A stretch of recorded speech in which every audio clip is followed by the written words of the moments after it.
Olá, boa noite. O É Notícia entrevista hoje o secretário de Reformas Econômicas do Ministério da Fazenda, Marcos Pinto. Está à frente de uma série de pontos colocados como prioritários pelo governo em debate no Congresso e também junto à sociedade civil. Secretário, muito obrigada por estar aqui hoje conosco. Obrigado pelo convite, é um prazer estar aqui com vocês. Vamos lá, secretário. No início deste ano, a Fazenda colocou 25 pontos prioritários a serem debatidos aí nestes próximos 2 anos de governo Lula. Vários destes 25 estão dentro do seu guarda-chuva, do guarda-chuva da sua secretaria. Queria começar por um deles, que é bastante importante e vem fomentando um debate junto aos parlamentares e junto à sociedade civil, que é a reforma no imposto de renda. O governo promete que os mais ricos vão pagar uma conta maior. Como? Explica para a gente, por favor, como que é esse projeto de reforma do IR.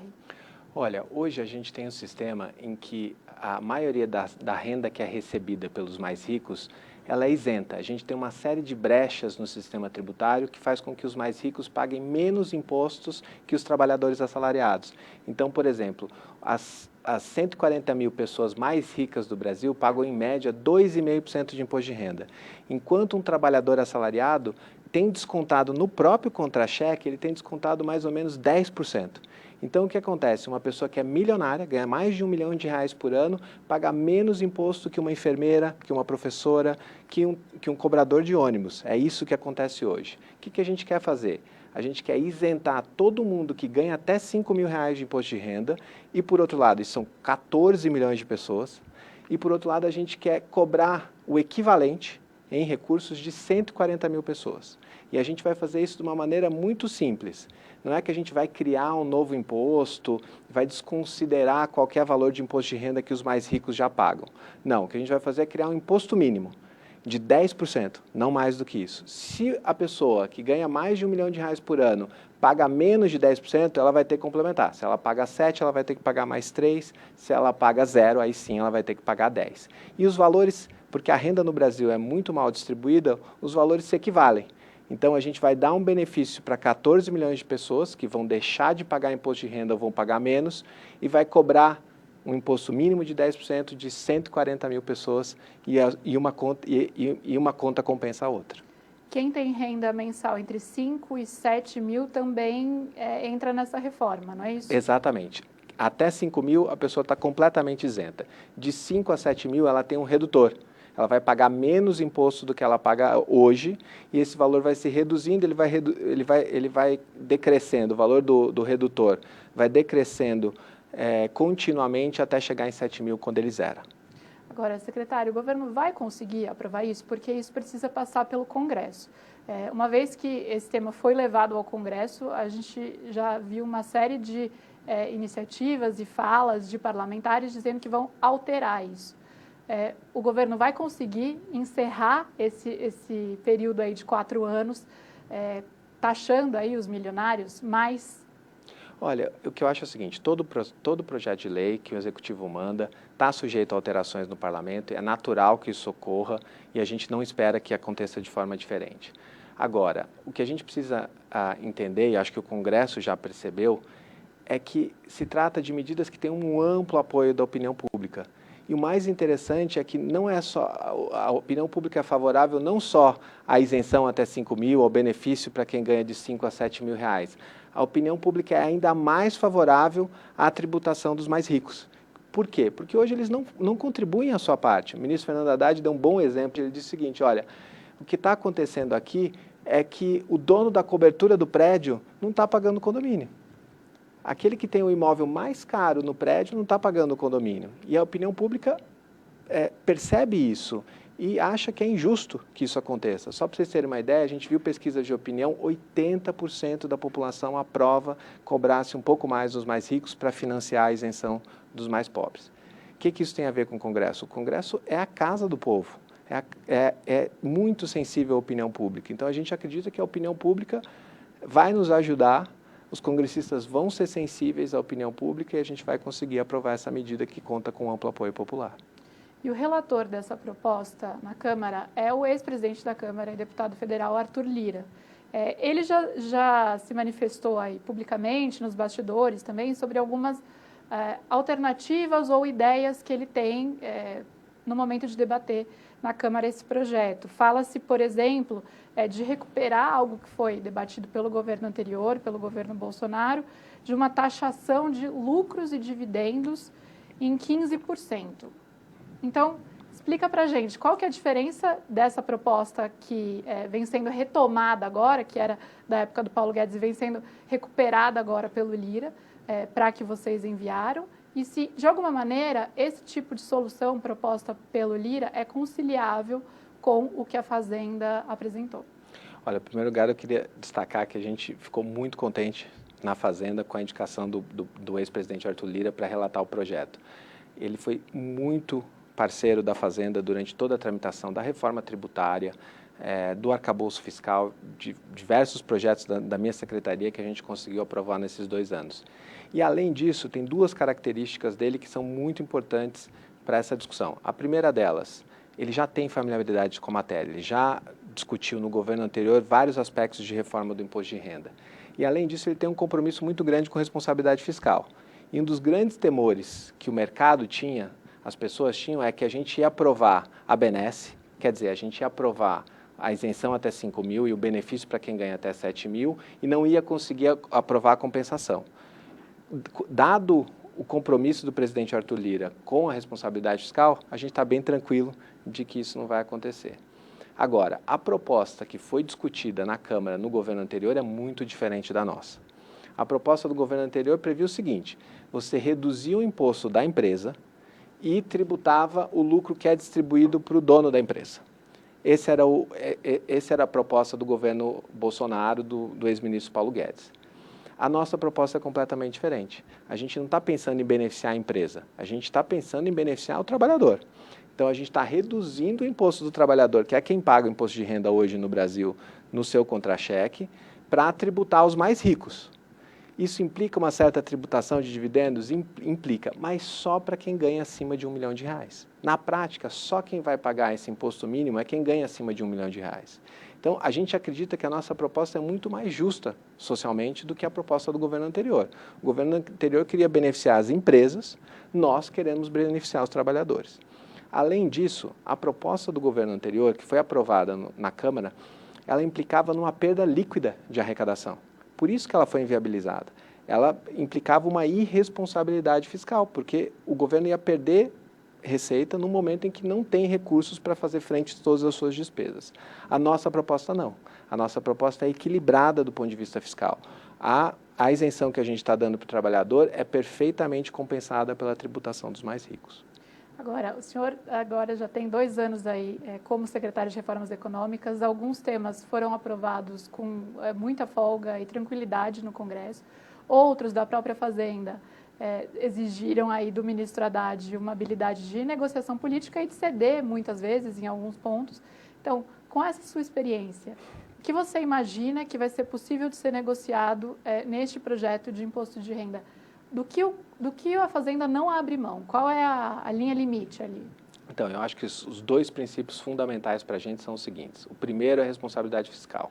A gente não pode ter uma redução de receita sem a contrapartida. Então, a gente tem que compensar integralmente o benefício que a gente está dando para os assalariados. Então, a gente tem que ter uma compensação em valor equivalente. Esse é o primeiro ponto que a gente não pode abrir mão. O segundo ponto que a gente não pode abrir mão é a justiça tributária. Faz muito tempo em que a gente tem esse sistema de imposto de renda no Brasil extremamente regressivo, em que o mais rico paga menos do que o mais pobre. A gente precisa mudar isso. O país não pode mais esperar, a gente não pode aceitar que uma professora pague mais imposto do que um milionário, às vezes um bilionário. Quando a gente olha os dados, a gente vê pessoas que receberam mais de R$1 bilhão em renda isenta. R$1 bilhão. Tem pessoas nos números da Receita que receberam R$1 bilhão e pagaram menos de 1% de imposto. De que maneira que isso acontece hoje? Isso acontece porque os dividendos pagos para os donos de empresas são isentos de tributação. E qual sempre foi o argumento para justificar isso? Isso não surge do nada. O argumento é o seguinte: olha, ele já paga imposto da empresa numa alíquota alta, de 34%. Só que o que acontece? Essa alíquota ela só está no livro. Na realidade, essa alíquota de 34% não existe na prática. Dependendo do regime tributário, às vezes na empresa, um empresário está pagando 4%, 6%. Na média das empresas que mais pagam, está em 20%. Tá? A gente fez o cálculo também, somando a alíquota da empresa e do empresário que ele paga na pessoa física. O que vai acontecer depois da nossa reforma? O que vai acontecer é que o empresário rico vai pagar a mesma coisa do que um professor universitário. E aí eu perguntei do que a Fazenda não abriria mão. Uhum. E onde a Fazenda pode sentar e conversar e negociar? Em quais pontos? Sobre quais pontos? Tem vários pontos de melhoria que já nos foram apontados e que a gente acha que merecem ser aperfeiçoados. Por exemplo, o projeto não quer penalizar um empresário que já paga 34% de imposto na pessoa jurídica, na empresa dele. Então, a gente previa um mecanismo de devolução do imposto pago. Se ele já pagou 34%, ele vai recolher o imposto mínimo, mas o governo vai devolver para ele o que ele pagou acima de 34%, somando os dois, o imposto mínimo e o imposto pago pela empresa. Só que não está claro no projeto, não está suficientemente claro como vai ser esse processo. Isso gera dúvidas e gera receio nos empresários. A gente quer, com o apoio, discutindo com o Congresso, discutindo com os empresários, a gente quer detalhar como isso vai ser feito para que eles tenham a mais absoluta segurança de que nenhum empresário no Brasil vai pagar mais de 34% de imposto, somando a alíquota da empresa e dele próprio na pessoa física. Outro ponto, a gente não colocou no projeto regras sobre distribuição disfarçada de lucros. O que é isso? Quando você tributa a distribuição do lucro da empresa para a pessoa física, cria-se um incentivo para o empresário colocar despesas pessoais dentro da empresa. Por exemplo, comprar um carro dentro da empresa, pagar o aluguel da casa dele dentro da empresa. O projeto não tem isso. Isso fragiliza o projeto, a gente quer colocar lá. Tem vários pontos desses que a gente pode aperfeiçoar, que vão fazer um projeto ainda melhor, sem quebrar os pilares mais importantes aqui, que são responsabilidade fiscal e justiça tributária. Em termos de tempo, o que vocês estão imaginando no governo? Qual é um prazo ideal que vocês gostariam de ver isso aprovado e qual é um prazo real, digamos assim? Olha, a gente se preparou bastante para esse projeto. Era uma promessa de campanha do presidente Lula, isentar todo mundo que ganha até R$5.000. A gente se preparou e apresentou o projeto com bastante antecedência. Então, ele só vai vigorar no ano que vem. Isso é importante para a população que está nos assistindo e está falando, olha, quanto mais rápido, talvez melhor, mas a legislação do imposto de renda não funciona assim. Você tem que aprovar uma medida num ano para ela vigorar no ano seguinte. Então, a gente tem até o final do ano para discutir com a sociedade, para aperfeiçoar o projeto. A gente não precisa ter toda essa pressa. Acho que é um tema importante para a sociedade brasileira se informar. Porque a maioria das pessoas mais pobres, elas acham que, poxa, eu estou pagando imposto de renda, está sendo deduzido no meu contra-cheque, eu imagino que o rico também está pagando. Só que não é a verdade que está acontecendo. A gente precisa informar a população sobre isso. Até porque o que a gente está fazendo agora é uma primeira etapa. Nos países desenvolvidos, as alíquotas que se aplicam a esses milionários, as alíquotas, eu quero dizer, as taxas que se aplicam a esses milionários, são muito maiores. Nos Estados Unidos, que não é nenhum país socialista, as pessoas que ganham acima de $1 milhão de dólares pagam, em geral, de 25% a 30% de imposto. E aqui no Brasil, elas pagam 2,5%. É uma diferença muito grande. O que a gente está começando uma discussão agora. A gente não está falando nem de progressividade. No sistema de progressividade, o rico paga mais como proporção da sua renda, ele paga um percentual da sua renda maior do que o pobre.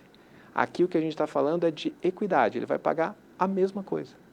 É isso que a gente está pedindo, é isso que a gente está querendo que a sociedade se informe e discuta com o Congresso Nacional. E na sua leitura, por que o Brasil está numa posição tão diferente de outros países? Você acabou de mencionar os Estados Unidos, por exemplo.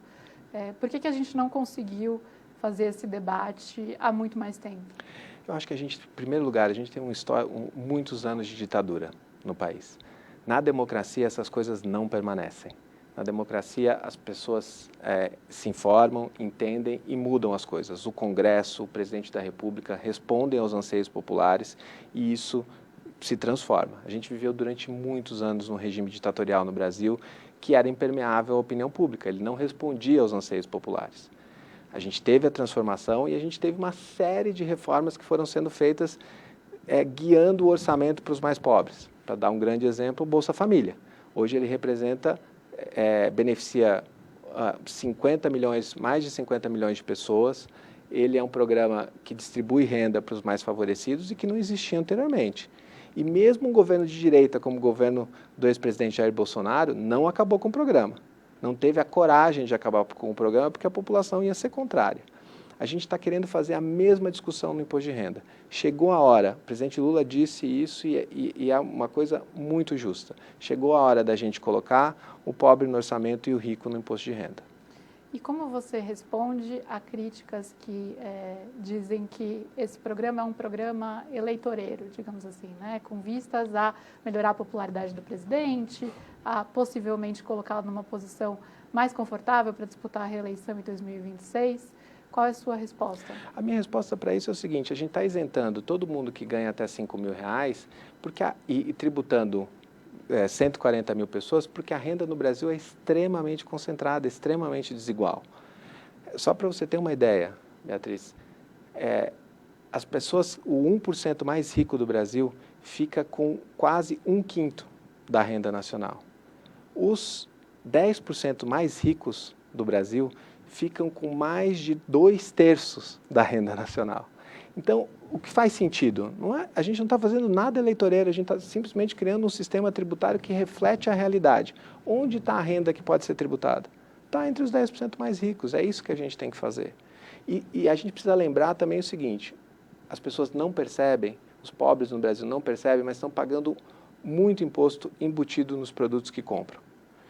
E como os pobres consomem toda a sua renda, eles pagam proporcionalmente à renda mais impostos do que os ricos nos produtos. Então, o que acontece? Nos impostos sobre o consumo, os pobres no Brasil chegam a pagar 20% da renda deles em impostos sobre o consumo, enquanto os ricos pagam 10%. Então, a gente precisa contrabalancear isso com o imposto de renda, cobrando mais dos ricos e menos dos pobres. Eu não vejo nenhum populismo nisso, eu só vejo assim, a gente refletir no sistema tributário a realidade, a imensa desigualdade social que a gente tem no Brasil. Essa questão com relação ao impacto da tributação sobre o consumo nas famílias, sendo um impacto maior nas famílias mais pobres do que nas mais ricas, em tese, a reforma tributária, a promessa que a gente tem é que, uma vez ela implementada, ela diminui esse desequilíbrio, né? Sim, a reforma tributária vai diminuir o desequilíbrio porque a gente está implementando um mecanismo de cashback. Então, as pessoas mais vulneráveis, as que têm renda menor, vão receber uma parcela do imposto de volta. Mas isso tem um limite do que se pode fazer ali. Em todos os países do mundo, a progressividade do sistema, o que faz com que os ricos paguem uma parcela maior da sua renda do que os pobres é garantida pelo imposto de renda. Essa é a única maneira de fazer isso e é nessa agenda que a gente está começando. Como eu falei que são várias medidas, a gente ficou até agora falando de uma só, mas é porque eu acredito que seja uma de grande importância que vai tomar o debate público e político neste ano de 2025, mas quero começar a falar de algumas outras agora. Uma série de medidas foram anunciadas nesses últimos 2 anos e vêm sendo pensadas com relação ao crédito no Brasil.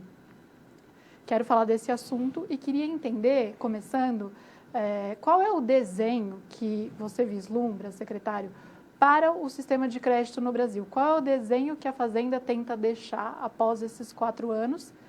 E disso que foi imaginado, idealizado, o que já foi colocado em frente? Olha, nos últimos anos no Brasil, a gente passou por um fenômeno fantástico, muito positivo para o país, que foi a inclusão bancária. Hoje, a maioria da população, mais de 90% da população tem conta bancária, utiliza o Pix, utiliza todos esses mecanismos. Isso foi fantástico. Grande parte da população tem cartão de crédito. Tudo isso, o crédito para a pessoa física no Brasil atingiu 4 trilhões de reais. É um montante muito significativo. Mas qual é o problema? O problema é que muitas vezes as pessoas não estão utilizando isso da maneira adequada. As taxas de juros ainda são muito altas, tem muita gente endividada, tem muita gente com dificuldade para pagar suas prestações. O que a gente quer? Qual que é o nosso programa? feita a inclusão financeira, a gente precisa criar cidadania financeira. A gente precisa criar um sistema financeiro que realmente proteja a população, que dê benefícios à população, que faça sentido para todos participar desse sistema. Para isso, a gente precisa fazer o quê? A gente precisa reduzir juros, isso é muito importante, isso não se faz de canetada, isso se faz com uma série de pequenas reformas de longo prazo.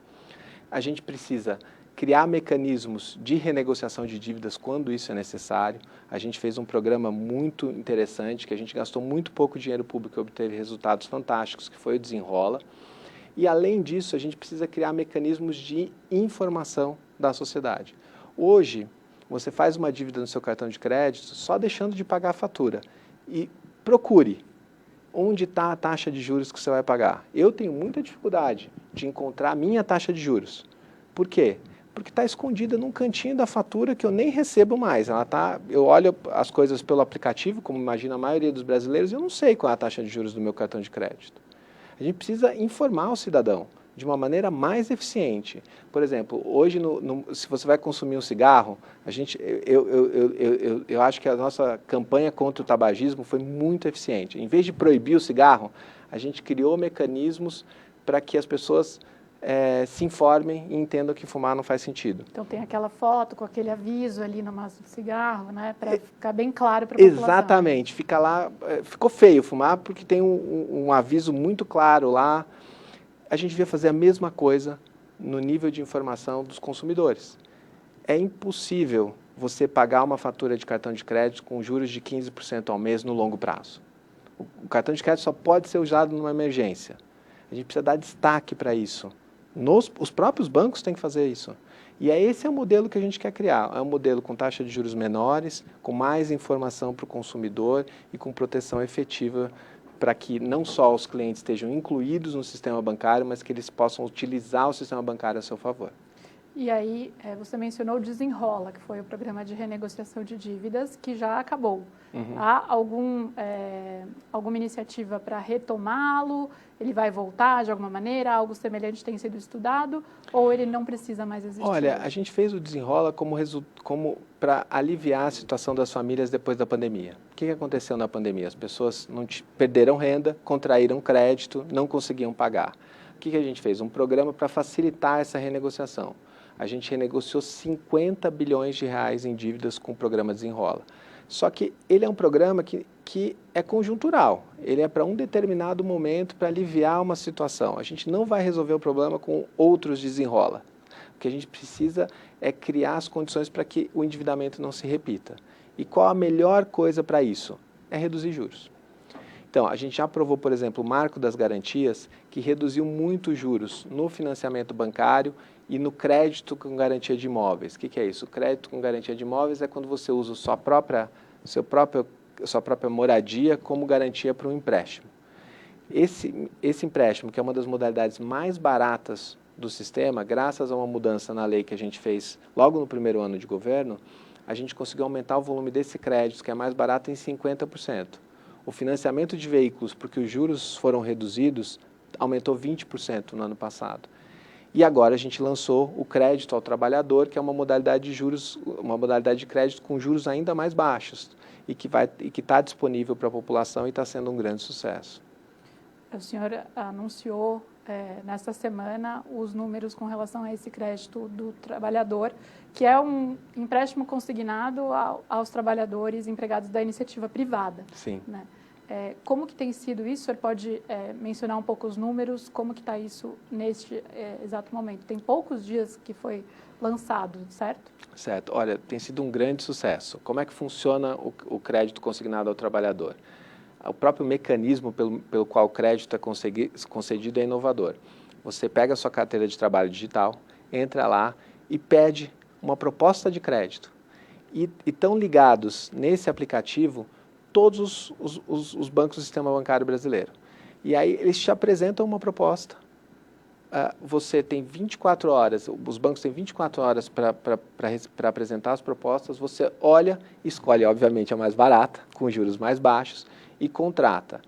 Como ele reduz o risco de inadimplência para o banco, o risco do cliente não pagar o empréstimo lá é muito mais barato do que um crédito tradicional, ele é metade do preço. Tá? A gente está trabalhando com taxas de juros no crédito normal, no Brasil, em torno de 6,5%, 7%. A taxa do consignado privado, do crédito do trabalhador, está em torno de 3%. Tá? Aí o trabalhador pede o empréstimo no aplicativo, contrata por ali, e o que aconteceu? Como a competição tem sido muito grande, todos os bancos estão interessados nesse produto, a gente, em um mês de programa, a gente já conseguiu contratar 8 bilhões de reais em crédito. A gente criou no Brasil o maior marketplace de crédito privado para a pessoa física do mundo. Eu discuti isso na Inglaterra, eu estive visitando os reguladores ingleses há 2 semanas atrás, e eles estavam encantados. Falavam, precisamos, assim como eles querem copiar o Pix, eles querem agora copiar o crédito do trabalhador, porque é um mecanismo muito interessante de oferecer crédito a juros mais baixos e criar competição entre os bancos. Né?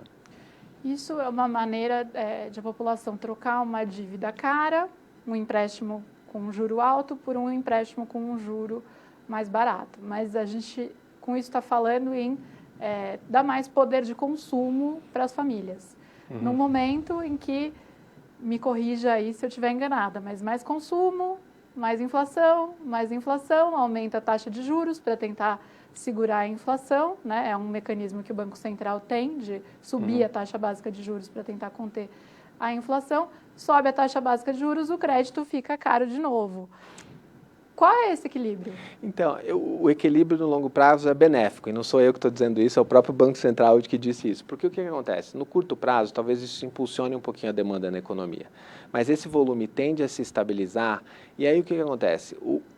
Esse crédito, o crédito ao trabalhador vai aumentar a fatia de crédito na economia, e vai fazer com que a economia brasileira seja mais sensível à política monetária. Então, o Banco Central vai precisar subir menos os juros para desacelerar a economia quando ela estiver sobreaquecida com o intuito de reduzir a inflação. É um pouco técnico, mas deixa eu tentar me explicar bem. Quando você tem muito crédito na economia, quando você tem pouco crédito na economia, o Banco Central precisa mexer muito os juros para fazer diferença para as pessoas consumirem menos. Ele precisa assumir bastante os juros para que as pessoas consumam um pouco menos. Quando a gente expandir mais o crédito no nível dos países desenvolvidos, e esse novo programa vai nos ajudar a fazer isso, a gente vai precisar o Banco Central vai precisar subir menos o crédito para ter um efeito semelhante na economia, e a gente vai poder controlar a inflação com juros menores. Então, essa oferta de crédito mais barato, ela não gera, portanto, um impacto inflacionário. Isso no curto prazo, no longo prazo, no médio prazo? Então, no curto prazo, talvez haja um impacto inflacionário e o Banco Central vai ter que lidar com isso por meio da política monetária. No médio e longo prazo, ela é benéfica. Ela vai fazer com que o Banco Central consiga controlar a inflação com taxa de juros menores. E você falou sobre o PIX. Há uma discussão sobre usar o PIX como garantia de crédito hoje. Como que está essa discussão? Isso é uma discussão que a gente está tendo com o Banco Central. É muito interessante. Como funcionaria isso? Isso só para deixar claro, isso é para empresas, para micro e pequenos empresários. Hoje, eles não têm crédito, é difícil eles obterem crédito porque eles não têm garantias. Só que muitos desses pequenos e médios empresários têm um fluxo contínuo de recebíveis no PIX. Ele vende bastante mercadoria ou presta serviços usando o PIX. E o que a gente quer? Permitir que esses empresários compartilhem essas informações com os bancos e a gente criar um mecanismo em que ele possa antecipar os recebíveis futuros do PIX dele. Então ele sabe, olha, eu estou faturando 50 mil reais por mês no PIX. Eu mostro isso para o banco e a gente vai criar uma modalidade de crédito em que o banco vai antecipar para ele o valor e vai receber uma parcela do fluxo de PIX que ele está recebendo, 20%, 10%. Isso vai direto para o banco, com pouco risco de inadimplência, isso vai permitir que ele receba um crédito que hoje ele não tem e com juros ainda mais baixos. E aí eu quero falar um pouco sobre as demandas, os projetos que foram apresentados pela Fazenda ao Congresso, né? E o que você espera do Congresso para este ano. A gente falou bastante sobre a questão da reforma do imposto de renda, acredito que é o maior tema enviado pela Fazenda ao Congresso para apreciação em 2025, mas há uma série de outros, e que são considerados também prioritários pelo Ministério da Fazenda e pelo governo, de reformas aí microeconômicas, eu chamaria. O que o senhor destaca dessas outras reformas que foram enviadas? Onde vai ser o maior foco de trabalho aí da Fazenda junto aos parlamentares para conseguir avançar com essa agenda e não só com a questão do imposto de renda? Olha, a gente precisa aprovar também o próprio projeto de lei do crédito ao trabalhador. Ele foi mandado por medida provisória para o Congresso Nacional. Hoje ouvi do presidente Hugo Motta de que ele vai dar prioridade a esse projeto. Mas além desse projeto, a gente tem hoje 6 projetos que tratam só de reduzir custo de crédito em tramitação no Congresso Nacional. Alguns já foram aprovados na Câmara e estão no Senado, outros ainda não foram aprovados na Câmara. São projetos que tratam de temas técnicos, áridos, mas cujo efeito é sempre reduzir taxa de juros. Um dos projetos reforma a lei de falências no Brasil, e com isso a gente pretende reduzir o custo de financiamento para os empresários. Outro projeto trata da infraestrutura que está por trás do mercado financeiro. Aprovando esse projeto, a gente vai poder reduzir custo de funcionamento do sistema, e isso implica juros mais baixos. A gente tem um outro projeto que trata da forma como as dívidas são cobradas no país. A gente tem um mecanismo mais eficiente, menos oneroso para o consumidor, e isso também pode reduzir a taxa de juros. Todos esses projetos são importantes, todos eles são pouco polêmicos. O que a gente precisa é encontrar o espaço na agenda legislativa para isso. Por que a gente está confiante de que a gente consegue aprová-los até o final do mandato? Porque a gente mandou esses projetos logo no começo do governo e tá fazendo um esforço muito grande de discussão, esclarecimento com o Congresso para que a gente consiga aprovar todos. E a gente já aprovou bastante. A gente já aprovou 5 projetos relacionados a custo de crédito nesse período. Eu mencionei o Marco das Garantias, posso mencionar também o projeto que permitiu que o seu dinheiro no fundo de previdência seja dado em garantia para financiar dívidas. E como esse, há vários que já foram aprovados pelo Congresso, e a gente está confiante de que vai conseguir aprovar todos. Então, dá para tocar tudo isso e a reforma do imposto de renda ao mesmo tempo e o que está de remanescente da tributária ainda sobre o consumo? Dá sim. A gente tem 2 anos ainda de mandato e a gente está confiando que a gente consegue entregar, se não tudo, pelo menos 80%, 90% dessa agenda. Esta semana, o presidente da Câmara, Hugo Motta, falou que ele vai dar prioridade, por exemplo, à questão do imposto de renda e não à questão do debate sobre a anistia dos envolvidos no 8 de janeiro. Quando o senhor ouviu essa frase, que leitura que o senhor fez? Fiquei muito feliz, porque eu acho que é um tema muito mais relevante para o país hoje. Essa questão toca diretamente na vida das pessoas. 14 milhões de pessoas vão ser economicamente beneficiadas. Para muitas delas vai ser um 14º salário essa isenção do imposto de renda. A gente precisa tocar esse projeto com urgência. E a gente tem uma pauta econômica muito grande, que transforma a vida das pessoas. Acho que é importante a gente atacar esses problemas o quanto antes. E o senhor tem experiência no setor privado. Como que o senhor vê o tratamento hoje para o consumidor, para esse consumidor financeiro no Brasil em comparação com os outros países? O senhor já falou um pouco, mas queria um comparativo aí com o desenho que a gente tem em outros lugares e o que pode ser feito. Acho que a gente está atrasado, infelizmente. A gente aqui adotou uma postura, talvez pelo fato de muita gente estar excluído do setor financeiro, de trazer as pessoas para o setor financeiro primeiro. E a gente ainda não dedicou atenção suficiente para a necessidade de proteger esse consumidor. Hoje o que acontece, por exemplo, acontece uma vergonha no país que é 2 pessoas pobres com o mesmo risco de crédito pagarem taxas de juros diferentes. O que isso mostra? Que as pessoas não estão sendo corretamente informadas sobre as oportunidades de crédito que elas têm. Isso significa que a competição também não está funcionando em benefício do consumidor menos favorecido. Em diversos países desenvolvidos, e digo países desenvolvidos com uma tradição liberal, não com uma tradição socialista. Países como Estados Unidos e Inglaterra, que são o berço do liberalismo, que valorizam a livre iniciativa, a livre contratação, nesses países você tem regras, por exemplo, do tipo, o banco tem que avaliar qual é o melhor instrumento de crédito para você. Ele não pode te incentivar a contratar a modalidade de crédito mais cara. Tem regras, por exemplo, como aquela que a gente adotou no Desenrola recentemente, que a dívida de cartão de crédito não pode mais que dobrar. Se ela dobrou, o banco não pode mais cobrar juros. A gente só no passado fez isso aqui no Brasil, uma regra que já existe na Inglaterra.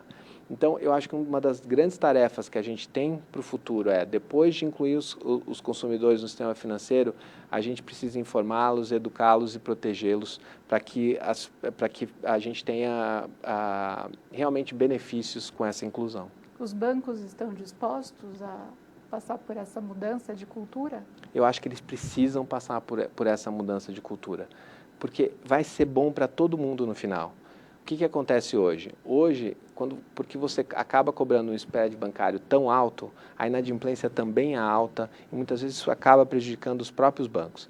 Se a gente tiver um consumidor mais informado, capaz de se endividar de maneira responsável, se a gente tiver taxas de juros adequadas, se a gente tiver mecanismos de contratação que assegurem que o consumidor sabe o que ele está contratando e tem condições de honrar suas dívidas, eu acho que vai ser bom para todo mundo. E tem algum projeto ainda da Fazenda que virá aí pelos próximos 2 anos com relação a isso? Algo que está sendo estruturado? A gente está arquitetando uma grande transformação na própria estrutura regulatória do sistema financeiro brasileiro. Hoje, o que acontece? Os reguladores financeiros, pela própria missão que é dada por lei a eles, acabam focando muito na estabilidade e na segurança do sistema. Qual tem sido o foco no Brasil desde a estabilização econômica? No fato de a gente ter bancos sólidos que não quebrem. Esse é o principal foco da regulação financeira e isso é muito importante, até pelo histórico que a gente teve no Brasil de crises financeiras. Agora, o que a gente precisa fazer? A gente precisa trazer um outro lado, uma outra preocupação tão importante quanto essa. Sem abrir mão dessa, a gente precisa ter reguladores que tenham como missão também proteger o consumidor. Isso é o que acontece na Inglaterra, isso é o que acontece nos Estados Unidos, é o que acontece em toda a Europa. É nesse caminho que a gente precisa seguir. Isso envolve realocar competências entre o Banco Central, a Comissão de Valores Mobiliários, a SUSEP, e ter um modelo mais efetivo, tanto na parte de solvência do sistema financeiro, quanto na parte de proteção ao consumidor. Secretário, um outro assunto que não fica diretamente na sua pasta, mas que eu não posso deixar de perguntar, é com relação à antecipação do saque aniversário do FGTS. O governo pretende restringir essa modalidade de empréstimo, que é essa antecipação do saque aniversário? Então, hoje eu acho que a gente tem um sistema perverso com o trabalhador. O dinheiro do FGTS é do próprio trabalhador, né? Ele está só sendo retido para fazer um colchão para o momento em que o trabalhador for demitido, né? E hoje, o que está acontecendo? Com o saque aniversário, os bancos estão antecipando esse valor, às vezes, por 10, 15 anos. Isso impede completamente que o trabalhador tenha a proteção no momento que ele vai precisar, que ele for demitido. Então, o ministro Haddad e o ministro Marinho já mencionaram isso, que vai haver alguma limitação nesse prazo. A gente ainda não tem ao certo, não sabe ao certo qual vai ser essa limitação, isso ainda vai haver uma definição política, mas o governo não pretende mais permitir que essa antecipação do saque aniversário seja feita por 10, 15 anos, comprometendo toda a poupança do trabalhador. Vai haver uma limitação de prazo, um prazo bem mais reduzido. Secretário, já voltamos com a nossa conversa, eu vou chamar um intervalo muito rápido. Voltamos em breve com a entrevista com o secretário Marcos Pinto. O É Notícia está de volta, entrevistando hoje o secretário de Reformas Econômicas do Ministério da Fazenda, Marcos Pinto. Secretário, estávamos falando sobre as medidas e programas que vêm sendo adotados pelo governo. Um deles é o programa chamado Pé de Meia, que promove um incentivo aí para que os alunos continuem os seus estudos e não abandonem a escola.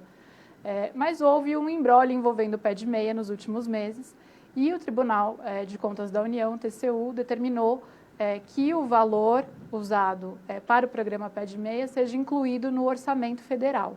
E deu um prazo aí de 120 dias para isso foi em fevereiro, se eu não estou enganada. O ministro Fernando Haddad falou que a Fazenda vai cumprir esse prazo. Eu queria entender como que está isso hoje, se a população pode ficar tranquila de que esse programa não vai ser descontinuado ou se ele está em risco de alguma maneira. Olha, o Pé de Meia, de todos os programas que eu trabalhei no governo, é o meu programa favorito. Por quê? Porque ele não é um programa assistencialista, ele não é um programa que visa simplesmente transferir renda para o menos favorecido, embora isso seja muito importante. Eu acho que ele é um programa de emancipação, é um programa de cidadania mesmo, porque ele tem dois objetivos. Ele ele ajuda o estudante a bancar suas contas enquanto ele está estudando, e ele cria uma poupança que o estudante só vai ter acesso se ele terminar o ensino médio. Então, ele cria um incentivo muito forte para o estudante não sair do ensino médio, que é uma coisa que vai ser muito boa para ele no longo prazo. Então, o programa A Um Só Tempo tem vários estudos sobre o pé de meia que demonstram que o programa pode reduzir a evasão escolar em até 1/3 e aumentar a renda das pessoas porque elas concluíram o ensino médio significativamente. Mas, além disso, muitas vezes o jovem conclui o ensino médio sem nada para começar a vida adulta. E o pé de meia dá aquela poupança para ele começar a vida adulta em condições mínimas. Se ele passar no vestibular em outra cidade, ele pode se mudar para essa outra cidade. Se ele quiser empreender, começar um pequeno negócio, ele pode usar os recursos do pé de meia para isso. A gente já tem até relatos disso, de gente que começou pequenos negócios com o dinheiro do pé de meia e está indo bem. Então, assim, é um programa extraordinário. As pessoas perguntam, qual a porta de saída do Bolsa Família? A minha resposta para isso é o pé de meia. Porque é através da educação e através desse impulso inicial para os estudantes começarem a vida, que a gente vai conseguir tirar os jovens da pobreza no Brasil. A gente não vai, obviamente, deixar o pé de meia acabar ou parar por falta de recursos ou por causa de questões, discussões com o TCU sobre questões orçamentárias. Então, dentro desse prazo de 120 dias, o governo vai mandar um projeto de lei para o Congresso, criando um crédito suplementar para o pé de meia. Isso já está equacionado dentro das finanças públicas, então a população pode ficar absolutamente tranquila que não só os pagamentos correntes do pé de meia, os R$200 que estão sendo pagos a cada mês para os estudantes, vão continuar acontecendo, como também os valores que vão ser depositados na poupança para que os alunos saquem no final do curso. Secretário, quem é o pai do pé de meia? Eu já vi muita gente reivindicando aí para si o desenho desse projeto, a autoria desse projeto, seja no Parlamento versus governo federal, né? A deputada Tabata Amaral tinha essa proposta, a ministra Simone puxa um pouco para ela também, né? No sentido de que aquilo estava em debate quando ela negociou um apoio ao presidente Lula, na época candidato, no segundo turno. Aí a gente vê a Fazenda entrando em cena, o MEC. Afinal de contas, quem é o pai desse filho? Então, eu acho que é uma construção coletiva. O programa Pé de Meia não foi inventado no Brasil. Ele foi feito na Colômbia, foi feito em Israel primeiro. No Rio de Janeiro, ele foi implementado inicialmente. E, como bom programa, acho que muita gente quis se apropriar dele e fazer com que ele acontecesse. Então, e todo mundo teve uma parcela de atuação nisso. A deputada Tabata Amaral apresentou um projeto de lei sobre o assunto, a ministra Simone Tebet incluiu esse projeto no programa de governo dela e negociou com o presidente Lula, que aceitou com facilidade encampar esse projeto dentro do seu próprio programa. Nós, na Fazenda, ajudamos a desenhar o programa, fizemos todas as contas. O ministro Camilo encampou o programa e implementou, né? Fez acontecer esse programa extraordinário. Então, eu acho que é um exemplo de como as boas ideias podem fazer com que várias pessoas com boas intenções se juntem, às vezes de partidos políticos diferentes, para atingir o mesmo resultado. E agora sobre Big Tech, que é também um dos temas colocados como prioritários pela Fazenda e pelo Planalto, né? A discussão sobre a regulamentação e eventual taxação dessas empresas, das Big Tech. Há um grupo de trabalho que foi criado, interministerial, ou seja, com mais de um ministério envolvido neste ano. Há uma promessa de que ainda neste ano seja apresentado algum tipo de medida pelo governo para enfrentar esse desafio atual global, né, com relação a essas empresas. O que a gente pode esperar e quando a gente pode esperar alguma medida do governo federal? Olha, a Fazenda fez um projeto longo de discussão sobre uma parte desse tema, que é o tema da concorrência. O que está acontecendo hoje? As grandes empresas de tecnologia fizeram uma revolução na economia mundial. elas permitiram ganhos enormes de produtividade. Hoje a gente consegue fazer as coisas muito mais rápido, com um custo muito menor. As empresas conseguem chegar aos consumidores de maneira muito mais efetiva, gastando menos. Os consumidores têm acesso a muito mais produtos, serviços. Isso tudo é ótimo. Só que o que está acontecendo também? Algumas empresas estão concentrando um enorme poder de mercado. E isso está permitindo que a elas, como monopolistas, cobrar preços maiores do que deveriam. A população não vê isso, porque o modelo das empresas é, em geral, oferecer o serviço de graça para o consumidor e cobrar das outras empresas por trás, por exemplo, por meio de anúncios e práticas desse tipo, ou por meio de taxas embutidas na prestação do serviço. O que o mundo está percebendo com isso? Monopólio é ruim. Monopólio aumenta preços para todo mundo, é ineficiente, então a gente precisa ter uma regulação para fazer com que essas empresas enfrentem competição, de verdade. E a Fazenda fez uma discussão ampla durante 1 ano com a sociedade sobre o que fazer para nesse sentido. E a gente acabou com uma série de recomendações. A gente escreveu um trabalho de mais de 100 páginas sobre o assunto, com recomendações específicas de como a gente deveria mudar a nossa lei de proteção da concorrência para tratar desse fenômeno novo que são as Big Techs. A gente está na fase final de transformar esse estudo num projeto de lei, que a gente pretende encaminhar ao Congresso ainda esse semestre. E a gente acha que é possível obter um elevado grau de consenso no parlamento e na sociedade em relação a esse projeto. Eu sei que a gente tem discussões muito polêmicas sobre fake news, regulação de conteúdo, que dividem esquerda e direita no país. Mas a gente acredita que esse projeto não vai dividir, não vai ser polarizado ideologicamente. Por quê? Porque ele trata de um valor fundamental tanto para a esquerda quanto para a direita. Tanto o PT quanto o Partido Novo, tanto o PSB quanto o PL, querem que haja mais concorrência na economia. Querem que, através da concorrência, o consumidor seja beneficiado. E esse projeto não faz nada além disso. Ele quer criar condições, criar mecanismos para que as Big Techs enfrentem mais concorrência, para que empreendedores dos mais diversos setores possam concorrer com elas, possam concorrer dentro dos sistemas operacionais, dos marketplaces criados por elas. De que maneira, por exemplo? Assim, quais seriam pontos principais? Olha, vou dar um exemplo clássico. Assim, hoje a gente tem o fenômeno de empresas, marketplaces, que comercializam produtos de diversos empreendedores, diversos lojistas. Vou citar 2 exemplos, como o Mercado Livre e a Amazon, por exemplo. Só que já se percebeu, e ao mesmo tempo, muitas vezes essas empresas acabam oferecendo os produtos próprios junto. E o que essas normas vão visar, por exemplo? É que a empresa dê o mesmo tratamento para os seus produtos dos produtos de terceiros que ela comercialize na plataforma, para que ela não use os dados do empreendedor que está vendendo na plataforma dela para concorrer com ele próprio, para que ela não esconda, por exemplo, o empreendedor que está vendendo mais barato o produto pela plataforma dela e vendendo o produto dela mais caro. Outro exemplo, os consumidores hoje, a grande forma de compra e pagamento por prestação de serviços e produtos no Brasil é o aparelho celular, né?